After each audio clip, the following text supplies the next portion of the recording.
একটা নির্জন আইল্যান্ডে যেটা মাঝ সমুদ্রে অবস্থিত। আর আমরা এখানে আগামী 7টা দিন কাটাতে চলেছি। আর আমাদের বোটটাই মাত্র চলে গেল, ওটা করি আমরা ফিরে যাবো। আমরা এসব কেন করছি? মজা করার জন্য।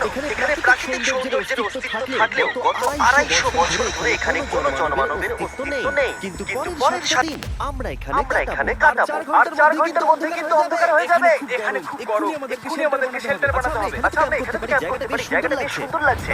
তাহলে আমরা এখন এখানে জিনিসগুলো রেখে কাঠ আনতে যাচ্ছি। আর তোমরা দুজন আমরা ক্যাম্প ক্যাম্প বানাচ্ছি। হ্যাঁ, ঠিক আছে, তাই করো, চলো চ্যান্ডেলার। কি করে ক্যাম্প বানাবো? আমি জানি না। আর তাই আমরা তাড়াতাড়ি কাজ শুরু করে দিলাম। কিন্তু আমাদের সাবধান থাকতে হচ্ছিল, কারণ তোমার উপরে পৃথিবীর সবথেকে বিপজ্জনক গাছ রয়েছে, যেটা কাটলে খুবই বিষাক্ত আঘাত দিতে হয়, যা তোমাকে প্রাণে মেরে দিতে পারে। তাহলে আমরা এখানে কেন আমরা এখানে দাঁড়িয়ে কেন দাঁড়িয়ে আছি? আর ওদিকে নোলান আর ম্যাক আগুন জ্বালানোর জায়গা তৈরি করছিল।